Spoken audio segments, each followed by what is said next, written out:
The artificial gravity hummed beneath Raza's boots as he walked through the sprawling corridors of Kepler Station, one of humanity's largest spaceports in the Outer Rim. 10 years. 10 long years since the Zephyrian invasion had torn his world apart, scattering human refugees across the galaxy like seeds on cosmic winds. His weathered hands clutched a small holographic display showing two faces, Fiza, his beloved wife, and their daughter, Amara, barely 3 years old when they were separated during the evacuation of Earth's colonies. The refugee database had finally yielded a match after years of searching through countless systems, and his heart hammered against his ribs as he approached Docking Bay 47. The spaceport teemed with beings from dozens of species, the towering, crystalline Vortani merchants, the six-armed Kalari traders, and clusters of humans in the distinctive blue jumpsuits of the Refugee Relocation Corps. But Raza's eyes searched for only two faces among the thousands. Then he saw her. Fiza stood near a cargo manifest terminal, her dark hair now streaked with premature silver, her once soft hands calloused from years of labor. Beside her stood a girl, no, a young woman now, with Raza's determined jawline and Fiza's gentle eyes. Amara had grown tall and lean, her posture carrying the quiet strength that seemed to define human survivors. For a moment, Raza couldn't move. The noise of the spaceport faded to nothing. His vision blurred as tears he'd held back for a decade finally broke free. "Fiza," he whispered. Then louder. "Fiza." She turned at the sound of her name, and her face went through a series of expressions: confusion, recognition, disbelief, and finally, overwhelming joy. The holographic manifest she'd been holding clattered to the floor. "Raza?" Her voice cracked. "Is it really?"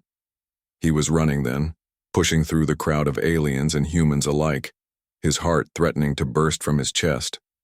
Fiza met him halfway, and they collided in an embrace that seemed to bend space-time around them. "I looked for you," Raza sobbed into her hair. "Every day, every system, every refugee camp, I never stopped looking." "I know," Fiza whispered back, her tears mixing with his. "I know you did. I felt it somehow. That's how I knew you were still alive." Behind them, Amara stood frozen, this stranger who claimed to be her father suddenly making her mother collapse into tears of joy. But as she watched her mother's face transform with happiness she hadn't seen in years, something stirred in her memory. A voice singing lullabies, strong hands lifting her high, the smell of engine oil and hope. "Dad?" she said tentatively. Raza's head snapped toward her, and for the first time in 10 years he smiled. Really smiled. "Amara, my little star." "I'm not little anymore," she said with a shaky laugh, but she stepped forward and let herself be enveloped in her parents' embrace. Around them, the diverse crowd of the spaceport had begun to notice the reunion. A Vortani merchant paused in his negotiations, his crystalline form shimmering with what his species expressed as emotion. A group of Kalari traders set down their goods and watched with all 6 of their eyes focused on the family. But it was the humans who responded most powerfully. One by one, other refugees began to gather. An elderly man with the calloused hands of a terraformer wiped his eyes. A young woman holding her own child pressed closer, hope flickering in her face as she thought of her own missing family. Soon, dozens of humans had formed a loose circle around the reunited family. 10 years, someone whispered. "He never gave up," said another. "That's what we do," said a gruff voice from the crowd. "We're human. We don't abandon our own."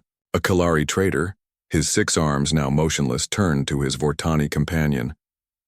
"In all our travels, in all the species we've encountered, I have never seen such determination. To search for 10 years across the galaxy for one's family."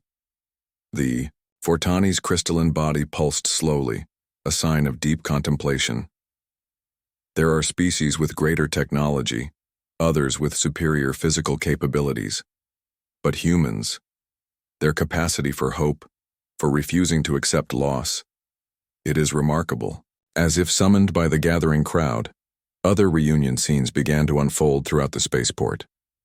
Families who had given up hope began checking the refugee databases again. Lost lovers embraced after years of separation. Children met grandparents they'd only known through faded holograms. Raza, Fiza, and Amara remained at the center of it all, still holding each other as if letting go might cause them to disappear again. "Where will we go now?"